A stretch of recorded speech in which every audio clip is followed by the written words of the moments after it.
Declaración completa sobre el caso, hecha por Henry Jekyll.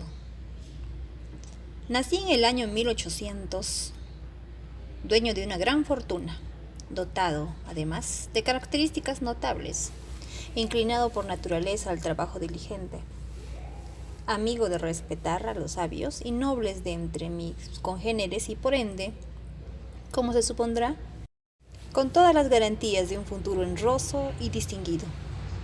Y en efecto, la más grave de mis deficiencias era una cierta alegría impaciente en el carácter, que ha sido la felicidad de muchos, pero que yo encontraba difícil de conciliar con un deseo imperioso de llevar la cabeza muy en alto y aparentar ante el público ser más serio que el común de la gente.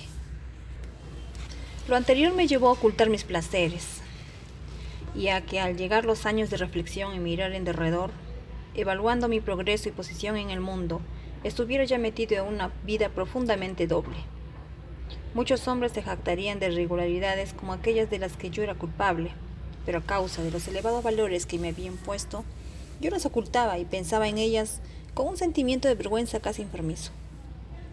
Era entonces la naturaleza exigente de mis aspiraciones, y no un grado particularmente bajo en mis defectos, lo que me hacía ser como era, abriendo una brecha aún más profunda que la de la mayor parte de los hombres.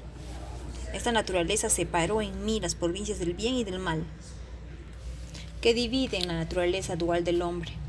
En tales circunstancias me sentía impulsado a reflexionar de manera profunda e interrumpida sobre aquella dura ley de la vida que subyace a la raíz de la religión y es una de las fuentes más abundantes de angustia. Pese a mi comportamiento tan profundamente doble, en ningún sentido fui hipócrita. Ambas facetas mías eran muy auténticas. Yo no era más yo cuando hacía un lado del dominio y me hundía en la vergüenza, que cuando trabajaba a la luz de día para buscar mayores conocimientos o aliviar penas y sufrimientos.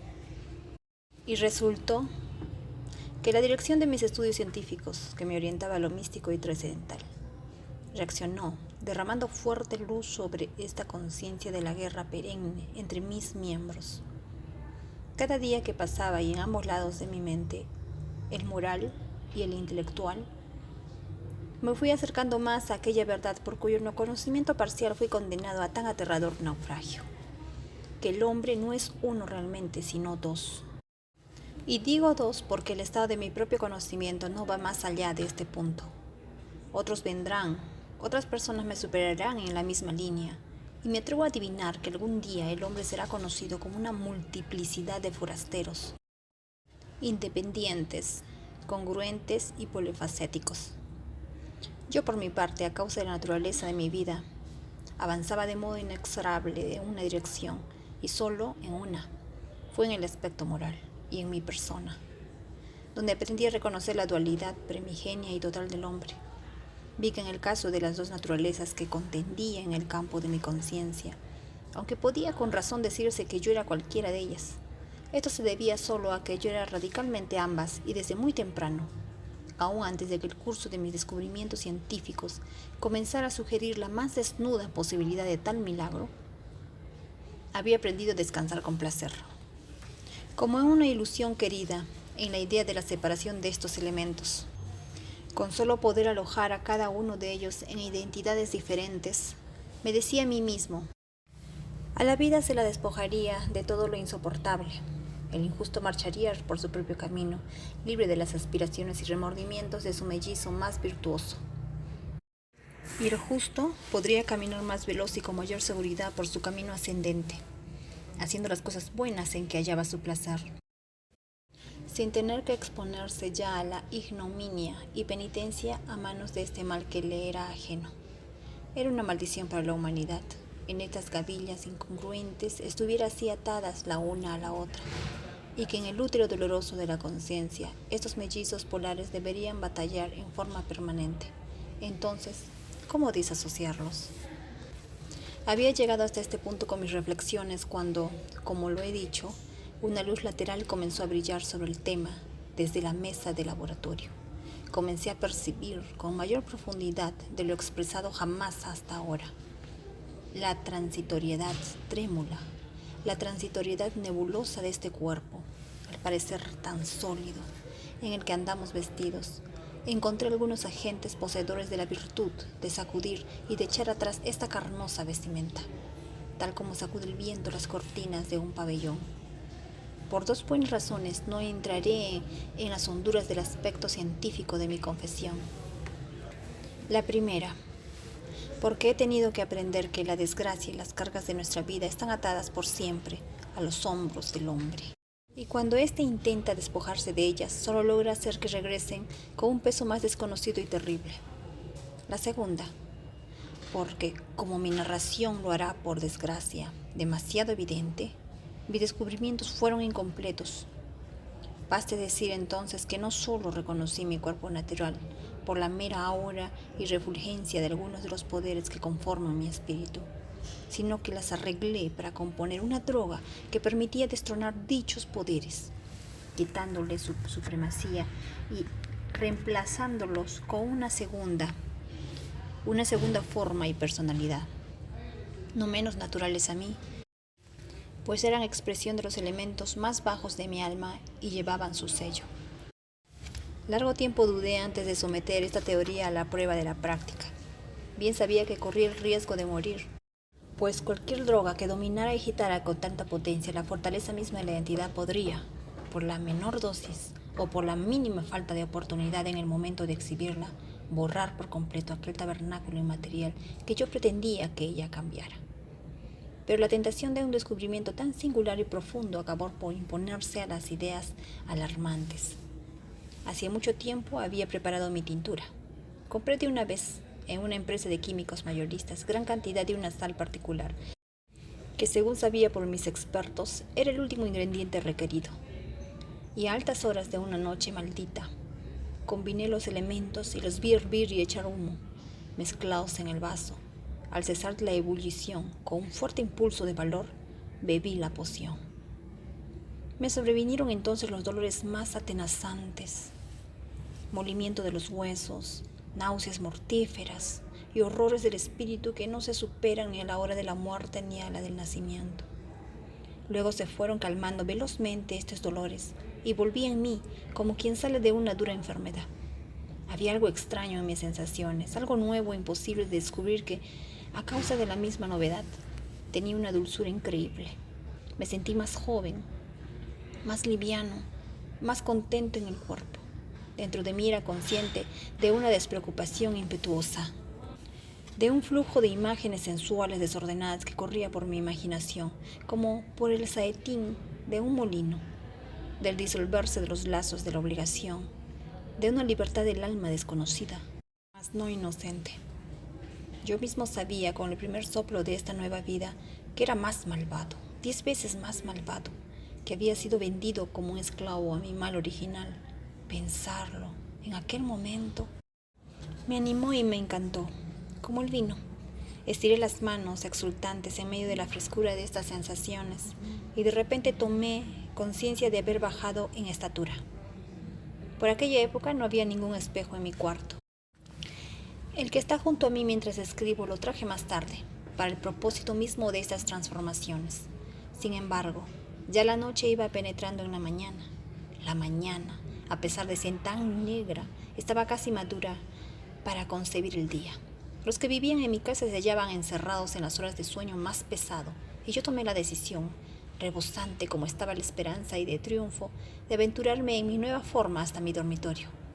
Crucé el patio, donde las constelaciones me miraban, pensando tal vez yo, que estaba maravilladas por ser la primera criatura de esta clase que su vigilancia insomne descubría.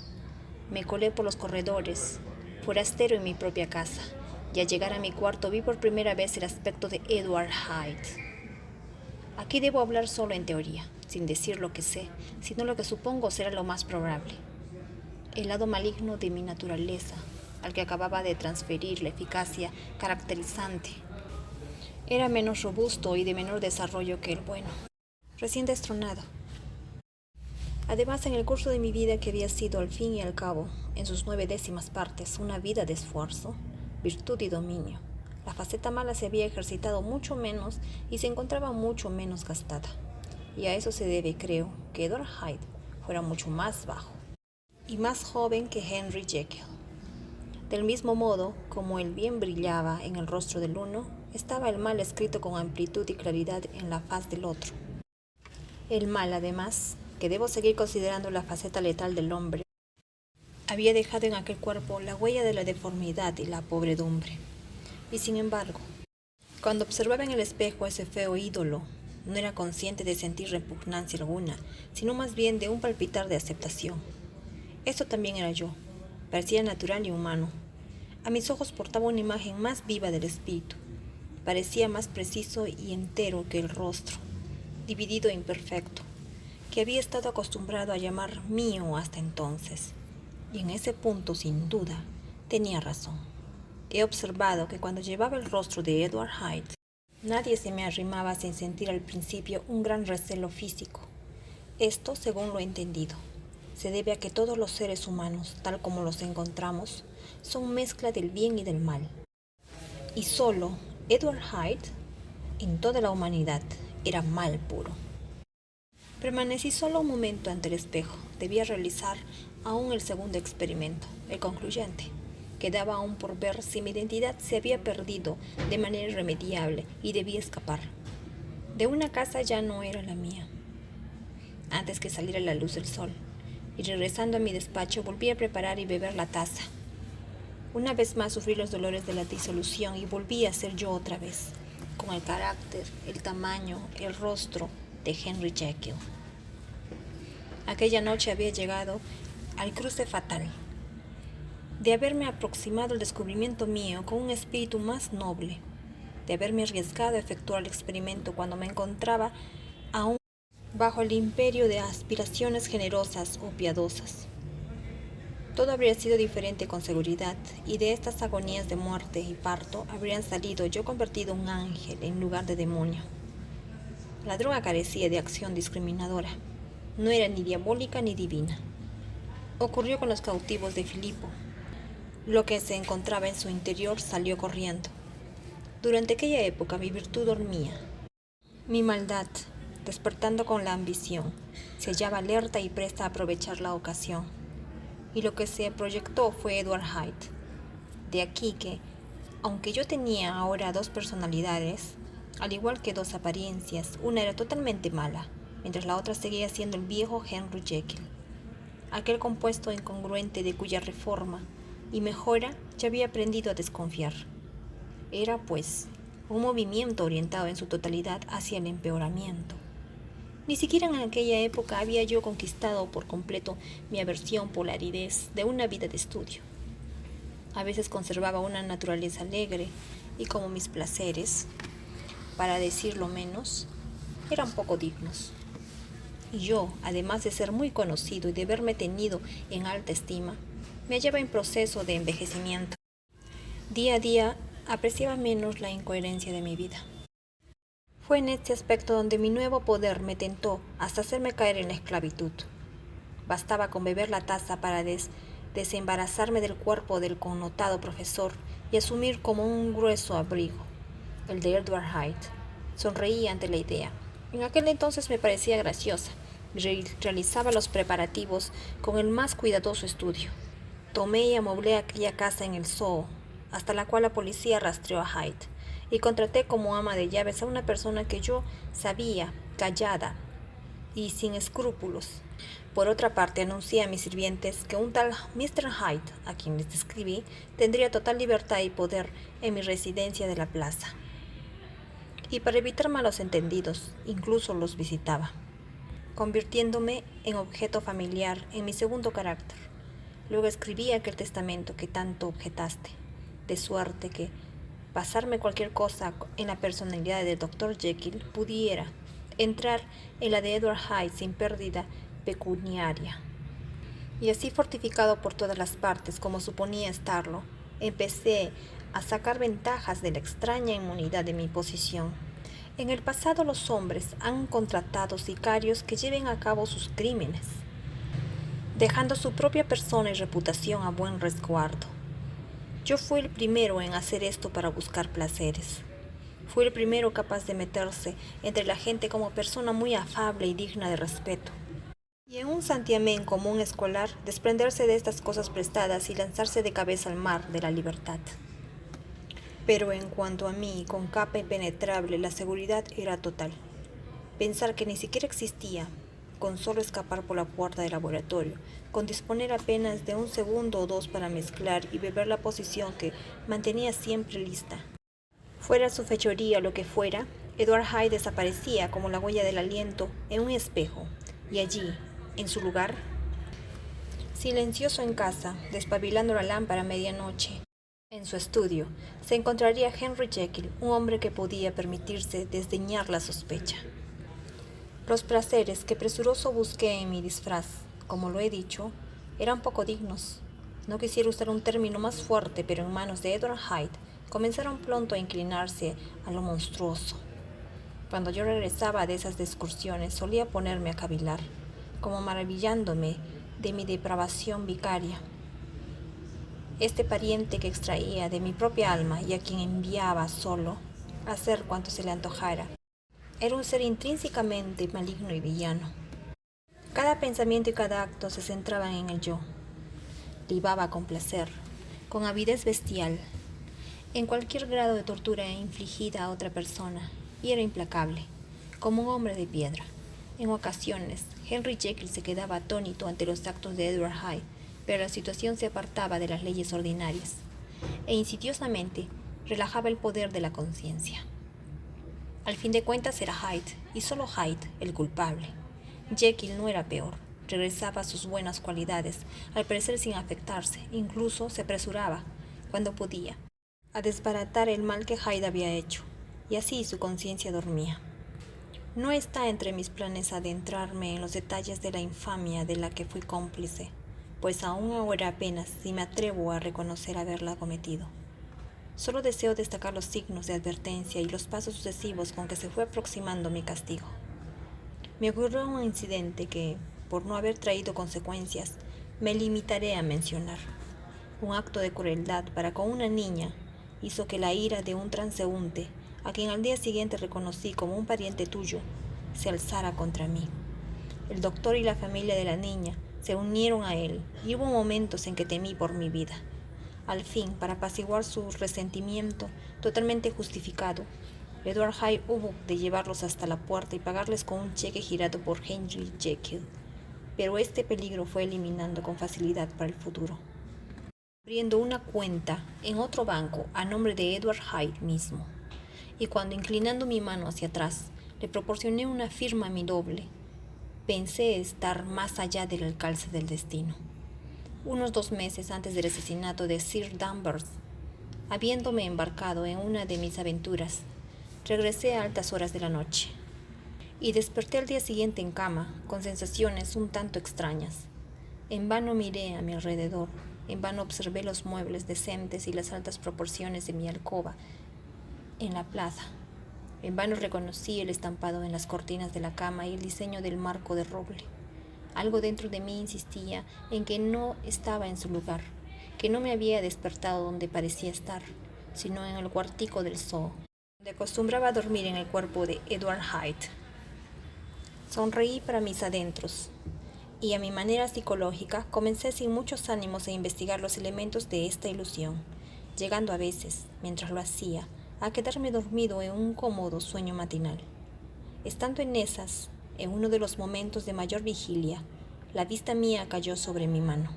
Ahora bien, la mano de Henry Jekyll, como la ha señalado a menudo, era profesional en su tamaño y forma, grande, firme, blanca y bonita, pero la mano que ahora veía con toda claridad, a la luz amarilla de una mañana del centro londinense, entreabierta sobre la sábana, era nudosa, delgada, tendinosa, de una palidez oscura y con espesas sombras producidas por los vellos atusados.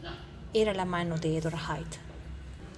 Debí quedarme viéndola casi medio minuto, sumido como estaba en la pura estupidez del asombro, antes que el terror despertara en mi pecho, tan pasmoso y repentino como una explosión de platillos, y saltando de la cama, corriera yo hasta el espejo, ante la imagen que encontraron mis ojos. La sangre se me convirtió en algo exquisitamente delgado y gélido. Sí, me había acostado como Henry Jekyll y había despertado como Edward Hyde. ¿Cómo explicarlo?, me pregunté, y luego con un nuevo ataque de terror, ¿cómo remediarlo? Ya se encontraba bien entrada la mañana. Los sirvientes se habían levantado. Tenía todas las drogas en el despacho. Un largo viaje. Bajar 2 escaleras, atravesar un corredor, cruzar el patio abierto y el anfiteatro de anatomía, desde donde me encontraba en aquel momento, horrorizado. Podría muy bien cubrirme la cara, pero ¿de qué me serviría si era imposible esconder la alteración de mi estatura? Y luego, sobrecogido por la delicia de una sensación de alivio, recordé que ya los sirvientes estaban acostumbrados a los iris y venires de mi segundo yo. No tardé en vestirme, tan bien como pude, con ropa de mi propio tamaño, ni en atravesar a prisa la casa, donde Bradshaw me miró, retrocediendo al ver a Mr. Hyde a tal hora y en tan extraño atuendo. A 10 minutos más tarde había regresado el Dr. Jekyll a su forma y se sentaba, en el ceño fruncido, a aparentar que desayunaba. Era de verdad bien escaso mi apetito.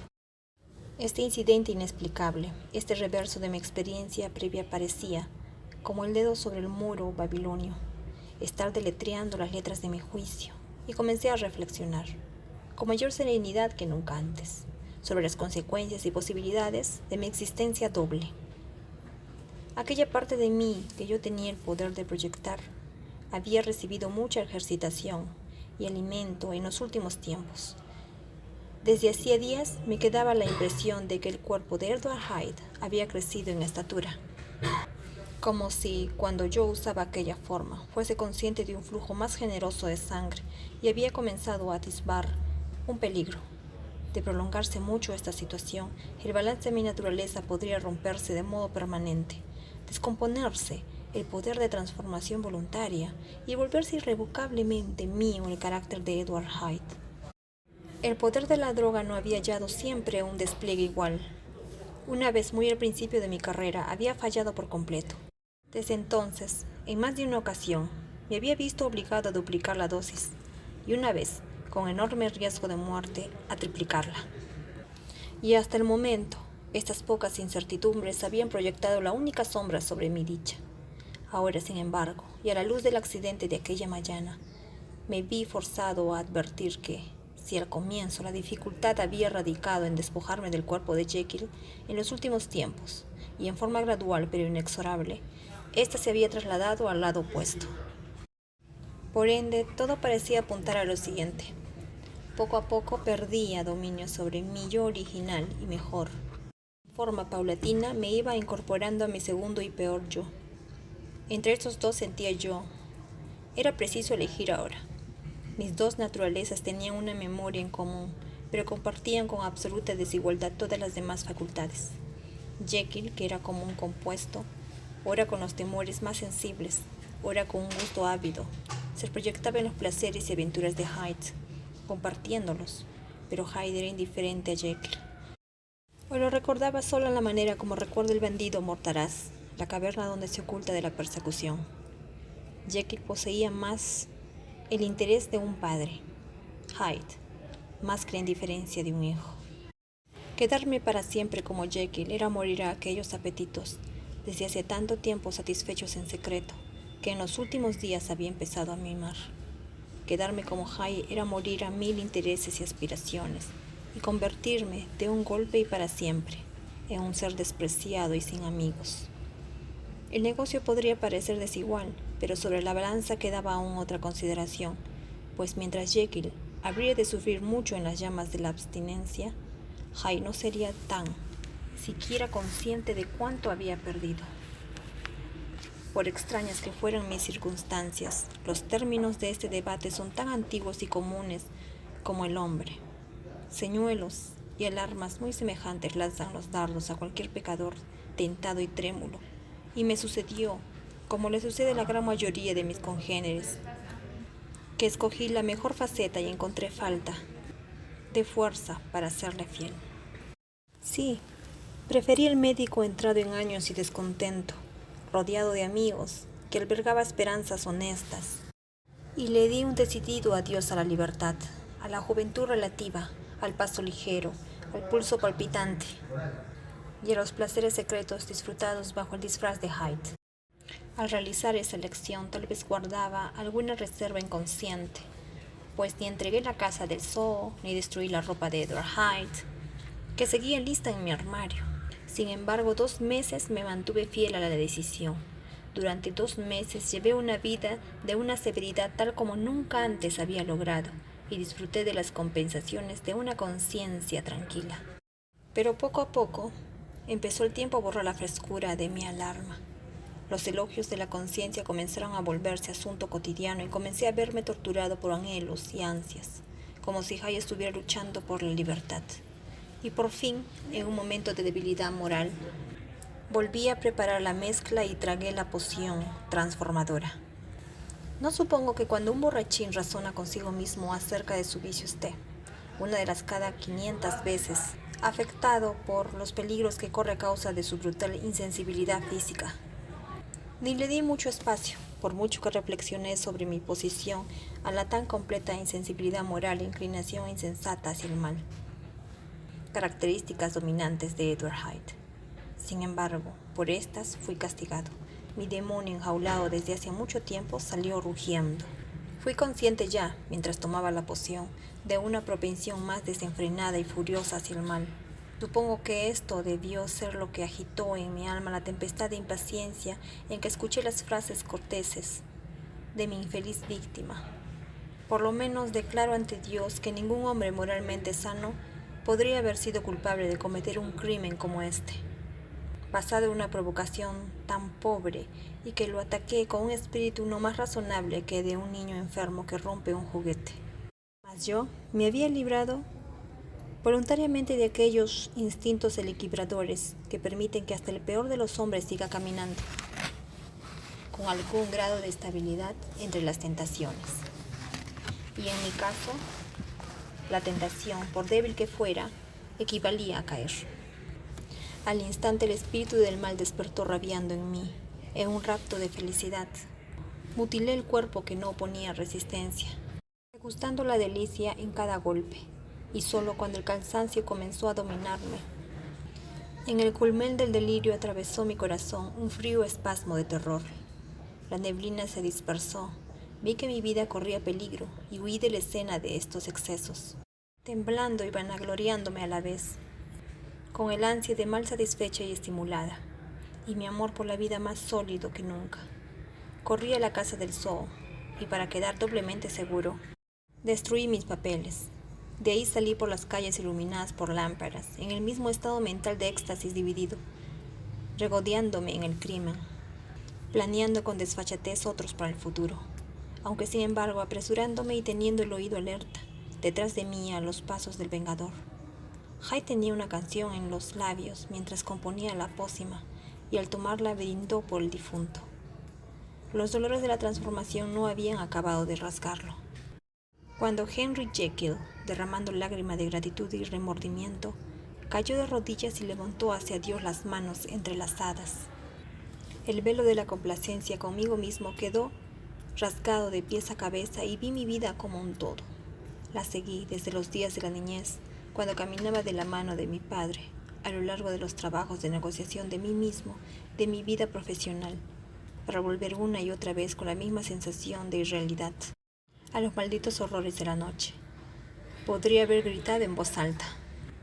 Busqué con lágrimas y rezos calmar a la multitud de espantosas imágenes y sonidos que se arremolinaban en la memoria y se me veían encima, y aún así, entre petición y petición, el feo rostro de mi iniquidad se asomaba a mi alma. Pero cuando el agudo de este remordimiento comenzó a ceder, lo reemplazó una sensación de dicha. El problema de mi conducta se resolvió. De ahí en adelante, Hyde era imposible, quisiéralo yo o no. Ahora quedaba confinada la mejor parte de mi existencia, y ya. Cuánto me regocijaba pensándolo. Con qué ávida humildad abrazaba otra vez restricciones de la vida natural. En cuanto a renunciación sincera, cerré la puerta por la que tantas veces había entrado y salido, y trituré la llave con mi tacón. Al día siguiente llegó la noticia de que el asesinato se había esclarecido. La culpa de Hyde era patente ante el mundo, y la víctima era una persona que gozaba de gran estima. No había sido solo un crimen, era una trágica tontería. Creo que me alegró saberlo. Creo que me alegraba saber que los mejores de mis instintos se reforzaban y cuidaban con el terror del cadalso. Jekyll era ahora la ciudad de mi refugio. Bastaría con dejar que Hyde se asomara un instante y las manos de todos se alzarían para agarrarlo y matarlo. Resolví redimir el pasado con mi conducta futura, y puedo decir con honestidad que mi resolución trajo algún bien. Tú mismo sabes con cuánta seriedad me esforcé los últimos meses del año pasado por aliviar el sufrimiento. Sabes lo mucho que hice por el prójimo y que los días pasaban en calma, de modo casi feliz para mí. Ni puedo en realidad decir que me cansé de esta vida inocente y benévola. Creo más bien que cada día la disfrutaba más a cabalidad. Pero seguía cargando con la maldición de mi dualidad de propósito. Y no bien se limó el primer borde de mi penitencia cuando mi lado más vil, al que tanto tiempo había cedido y que hacía tanto poco había encadenado, comenzó a gruñir, pidiendo excesos. No que yo soñara con resucitar a Hyde. La sola idea de hacerlo me desquiciaba. No era en mi propia persona donde una vez más me sentía tentado a jugar con mi conciencia. Y fue en la calidad de un ordinario pecador secreto como cedí por fin ante los embates de la tentación. A todo le llega su consumación. El recipiente de mayor capacidad logra llenarse al fin. Y esta breve condescendencia con mi mal acabó por destruir el equilibrio de mi alma. Y sin embargo, no me sentía alarmado. Caer parecía natural, como un regresar a aquellas épocas pasadas, anteriores a mi descubrimiento. Era un bonito y claro día de junio, húmedo, bajo los pies allí, donde se había retenido la escarcha, pero sin nubes en el cielo, y el Parque Regents estaba lleno de gorjeos de invierno y de dulces aromas primaverales. Me senté al sol en una banca. El animal que llevaba dentro lamía las costillas de la memoria. El lado espiritual, cabeceando, prometía penitencia futura, pero no se inclinaba aún a comenzar. Al fin y al cabo, reflexioné, yo era como mis vecinos. Luego sonreí, comparándome con otros hombres, comparando mi buena voluntad activa con la crueldad perezosa de su descuido. Y en el momento mismo en que me vanagloriaba con estos pensamientos, me invadieron un fastidio, una náusea horrible y el temblor más mortal. Apenas pasaron quedé débil, y luego al comenzar esta debilidad, a su vez a quedar atrás, comencé a tener conciencia de un cambio en el tenor de mis pensamientos, un mayor arrojo, un desprecio por el peligro, una disolución de los vínculos de la obligación. Miré hacia abajo. La ropa colgaba informe sobre mis miembros, que se había encogido. La mano puesta sobre mis rodillas era nudosa y velluda. Una vez más era yo, Edward Hyde. Un momento antes había tenido seguro el respeto del prójimo. Era adinerado, bien querido. El mantel me esperaba tendido en casa, en el comedor. Y ahora me había convertido en la presa de caza común de la humanidad. Perseguido, sin techo. Era un asesino conocido, el ciervo perfecto para la horca. Mi razón vaciló, pero no me falló del todo. Más de una vez he observado que en mi segundo carácter mis facultades parecían afilarse a un alto grado y mi espíritu tenía una elasticidad más tensa. En consecuencia, donde Jekyll posiblemente hubiese sucumbido, Hyde respondió a la altura del momento. Las drogas las tenía en uno de los armarios de mi despacho. ¿Cómo alcanzarlas? Y ahí el problema, que apretándome las sienes entre las manos, me propuse resolver. Ya había cerrado yo las puertas del laboratorio. Si buscaba entrar por la casa, mis propios sirvientes me mandarían a la horca. Vi que era preciso emplear otra mano, y pensé en Lanyon. ¿Cómo llegar donde él? ¿Cómo persuadirlo, suponiendo que lograra evitar ser capturado en la calle? ¿Cómo abrirme paso hasta llegar a su presencia? ¿Cómo podría yo, un visitante desagradable y desconocido, lograr que el famoso médico saqueara el estudio de su colega, el Dr. Jekyll? Recordé entonces que aún conservaba yo una faceta de mi carácter original. Podía escribir con mi propia letra. Y una vez concebida esa chispa, el proceder siguiente se iluminó de principio a fin. Acto seguido, me arreglé la ropa lo mejor posible. Llamé a un coche que pasaba y me dirigí a un hotel en la calle Portland, cuyo nombre conocía de casualidad. Ante mi aspecto, era en verdad cómico, por muy trágico destino el que esos atavíos descubrieran. El conductor no pudo ocultar la hilaridad. Apreté los dientes frente a él con una ráfaga de furia satánica, y la sonrisa se borró de su rostro, felizmente para él, pero más felizmente para mí mismo, pues sin duda lo habría bajado un momento después, arrastrado del asiento. En la posada, al entrar, miré en derredor, con una expresión tan sombría que hizo temblar a los empleados. No intercambiaron ni una mirada en mi presencia, sino que tomaron mis órdenes de manera servil. Me condujeron a un cuarto privado y me llevaron con qué escribir. Hyde, con la vida en peligro, era una criatura nueva para mí. Sacudido con ira desordenada, tenso hasta el punto de asesinar, ávido por infligir dolor. Sin embargo, la criatura era astuta. Dominaba su furia con gran esfuerzo de la voluntad. Compuso sus 2 cartas importantes, la una para Lanyon y la otra para Poole, a fin de recibir evidencia real de su remisión. Las envió con instrucciones de que debían ser registradas. De ahí en adelante se sentó todo el día junto al fuego del cuarto privado a morderse las uñas. Allí cenó solo, con sus temores. El mesero estaba evidentemente acobardado ante su mirada. Y de allí, ya bien entrada la noche, salió en un rincón de un cabriolé cerrado que lo llevó por las calles de la ciudad, de una parte a otra. Él, digo yo, no puedo decir yo, ese hijo del infierno no tenía nada de humano, nada vivía en él, fuera del miedo y el odio. Y cuando por fin, pensando que el conductor había comenzado a recelar, se apeó del coche y se arriesgó a seguir a pie, a mezclarse entre los transeúntes nocturnos, vestido con ropas que no le quedaban, convertido en objeto destinado a ser observado. Estas 2 pasiones viles rugían en su interior como una tempestad.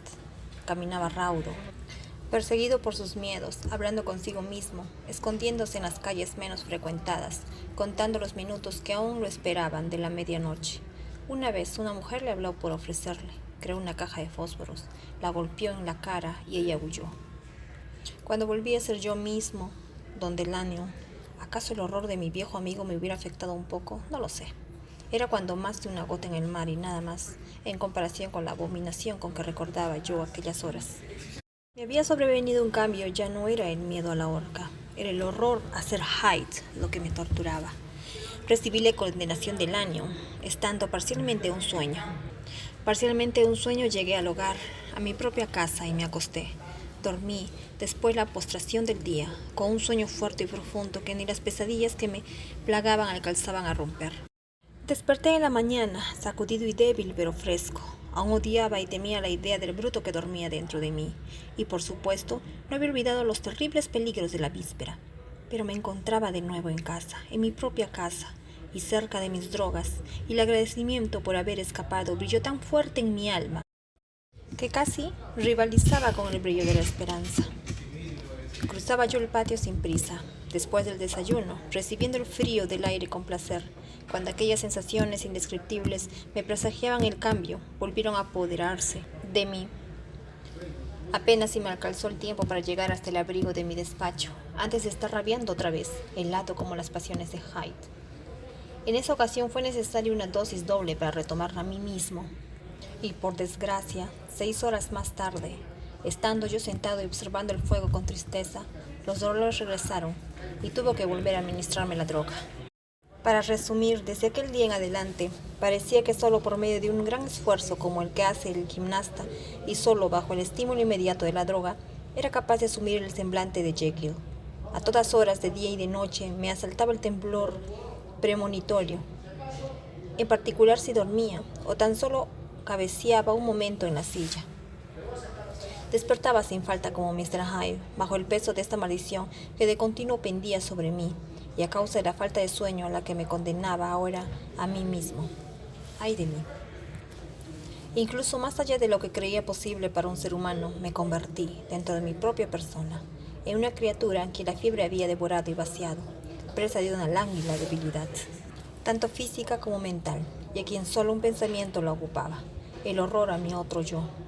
Pero cuando dormía, o cuando se pasaba el efecto de la medicina, solía dar un salto casi sin transición, pues los dolores de la transformación eran cada vez menos marcados, poseído de una imaginación en que la bullía imágenes de terror, de un alma que ardía con odios infundados y de un cuerpo que no parecía poseer la fuerza necesaria para contener las energías rabiosas de la vida. Los poderes de Hyde parecían haber crecido con la debilidad enfermiza de Jekyll. Ciertamente el odio que ahora los separa era igual a lado y lado. En el caso de Jekyll era cuestión del instinto vital. Ya había comprendido la deformidad plena de aquella criatura que compartía con él una parte de los fenómenos de la conciencia. Y era con él, coheredero de la muerte, y más allá de estos vínculos de comunidad, que en sí formaban la parte más aguda de su angustia. Pensaba en Hyde, a pesar de toda su energía vital, como en algo no solo diabólico, sino inorgánico. Esto era lo más impresionante. Que el légamo del foso pareciera emitir gritos y voces, que el polvo amorfo gesticulara y pecara, que lo que era muerto e informe usurpara los oficios de la vida. Y además, que el horror insurgente estuviera cosido a él más de cerca que una esposa, más de cerca que un ojo. Yacía enjaulado en su carne, donde lo oía mascullar y lo sentía luchando por nacer. Y en cualquier momento de debilidad y en medio de la seguridad del sueño, prevalecía sobre él, despojándolo de la vida. El odio de Hyde por Jekyll era de un orden diferente. Su terror a la horca lo llevaba a cada instante a un suicidio temporal y a regresar a la situación subordinada de ser una parte en lugar de una persona. Pero detestaba la necesidad, detestaba la melancolía en que Jekyll se había sumido ahora y resentía la aversión con que aquel lo veía a él.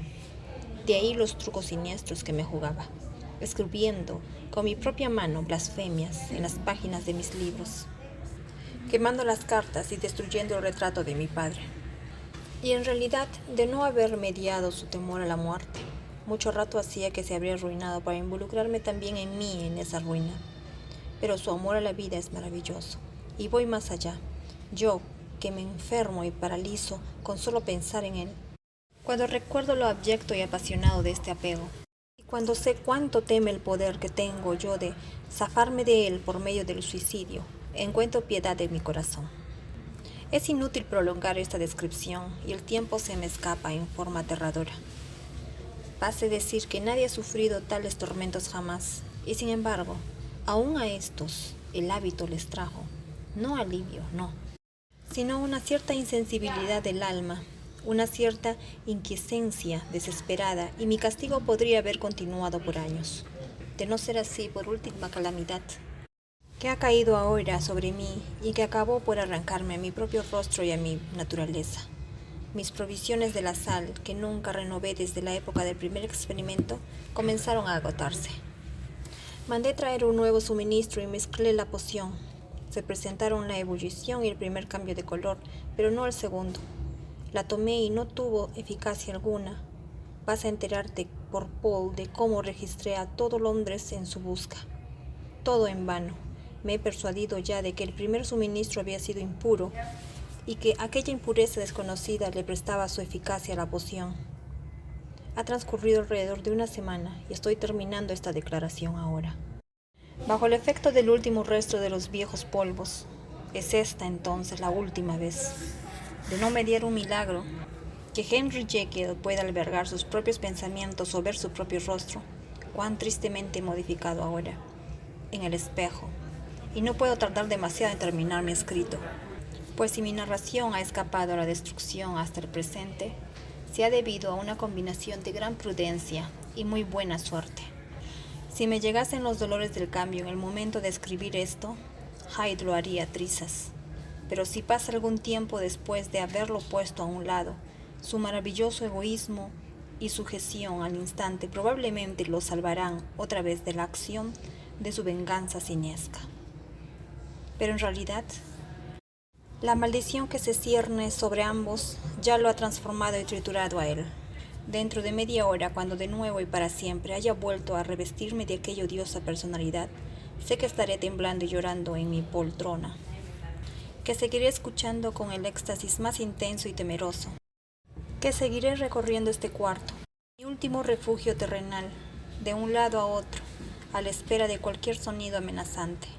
¿Morirá Hayden en el cadalso o encontrará el valor de liberarse en el último momento? Solo Dios lo sabe. A mí no me importa, esta es la verdadera hora de mi muerte, y lo que ha de seguir concierne a otro, distinto a mí mismo. Ahora entonces, mientras dejo la pluma sobre la mesa y procedo a sellar mi confesión, llevo la vida de aquel infeliz de Henry Jekyll a su fin.